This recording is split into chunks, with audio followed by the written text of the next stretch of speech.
The Cleveland Cavaliers absolutely exposed and made every adjustment against the New York Knicks in Game 2, and as much as Knicks fans don't want to hear it, and as biased of a Cleveland fan I am, I don't think the Knicks have much of a chance to win this series, even with home court advantage, and I'm about to tell you guys why.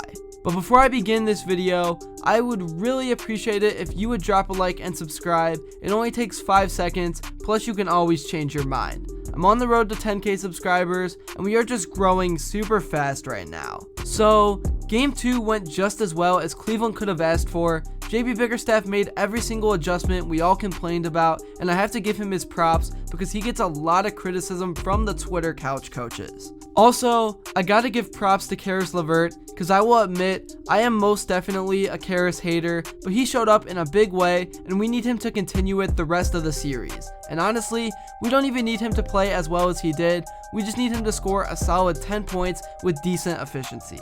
Again, I know the Cavs only split the first 2 games and lost home court advantage, but momentum is a real thing, and the Knicks had no answer for whenever Jarrett Allen came out and doubled Brunson on pick and rolls. The entire Knicks team was really frazzled from the adjustments, and they were pretty much out of the game by the second quarter. And one positive thing I can say for Knicks fans is that over the first 2 games, the Knicks shot so bad that it almost has to get better, especially since the next 2 games are at the Garden. And speaking of the Garden, I am a little bit nervous for the Cavs because even in Game 1, guys like Mobley, Allen, and Garland had butterflies, so I can't imagine what it will be like on the road against that crowd. And talking more about the crowd though, I do have to call out Knicks fans for being hypocrites because in Game 1, they were mocking and laughing at how soft the Cavs were, and then when they started playing physical in Game 2, they started whining about it. But that's New York fans for ya, and even though they will get pissed at me for saying it, it's the truth. You can also just look at the Yankees game from last year where they were throwing bottles at the players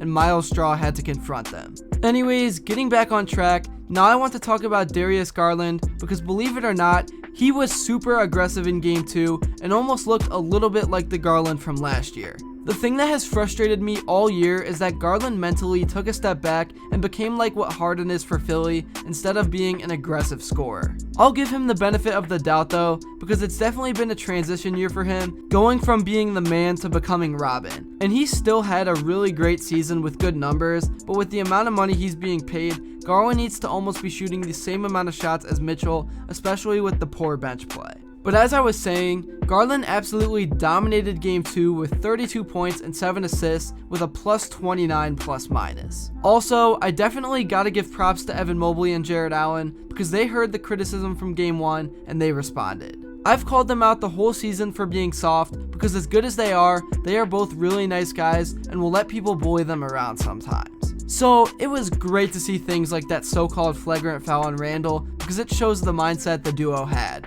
And in order to win Game 3 at the Garden, they are going to need to play with the same intensity. One more thing that also makes me feel super confident about the Cavs winning this series is that in Game 2, Donovan Mitchell wasn't even really scoring the ball and had 13 assists. I know it's not realistic for Levert to continue scoring the way he was, but like I said, he doesn't have to as long as he's efficient because Mitchell can take over whenever the Cavs need him to. Now getting into plays that I noticed from Game 2, starting with this one right here, where Donovan Mitchell has the ball at the top of the arc, and just look at how much attention he draws. I know Levert doesn't seem like the most consistent shooter, but he actually is shooting above 37% from deep, so you can't leave him wide open like that, and also, Levert could have swung it over one more time for a wide open corner 3. This right here is why having Donovan Mitchell on this team is such a big deal. Anyways, moving on to this next play, here we have Levert with the ball off of a pass from Garland, and since Levert is so quick with the ball, he was able to easily get by Brunson, which made Robinson leave Allen, and Allen ended up with an easy dunk right before halftime. Whenever Levert attacks the rim, good things happen. Alright, now moving on to the defensive side of things, here we have the new defensive scheme the Cavs showed up with in Game 2, where Allen or Mobley would come up on ball screens to disrupt Brunson from seeing the court. In this play, Mobley and Mitchell both had their eyes on Brunson, but they didn't actually need to step in and help because Osman was in a good spot, but you can just see why this defense works so much better. But yeah, that's basically what I noticed from Game 2 that the Cavs did way better, and I hope they carry into Game 3. I'm super interested to see what Bickerstaff is going to do with Okoro, because we all know he is a great young defender, but it just seemed like the team was playing better with Osman, even with his poor shooting night. But it's been Okoro the whole season, so I don't see why you wouldn't play him now, but I am interested to hear what you guys think. I just can't wait to see how Game 3 goes, because the atmosphere is going to be nuts, and New York fans are brutal. I know Mitchell is a killer, and he's going to show up, but right now, it's all on the other three, and Evan Mobley is the guy that needs to shine. He can't be fumbling the ball and second guessing, he needs to be super aggressive, and I want to see him take 15 shots. Also, it would be nice if the bench could make some shots outside of Levert, and when I say that, I basically mean Cedi Osman, because he is super on and off, and usually in big games, he can't hit a shot to save his own life. I just hope the Cavs can get this series over with within 6 games, because the Knicks don't have near the superstar talent that Cleveland has, and the Cavs should not have even lost game 1. They just played so bad because they had butterflies, but honestly, again, it's understandable, because as a fan in attendance, even I was nervous at times, and all I had to do was watch.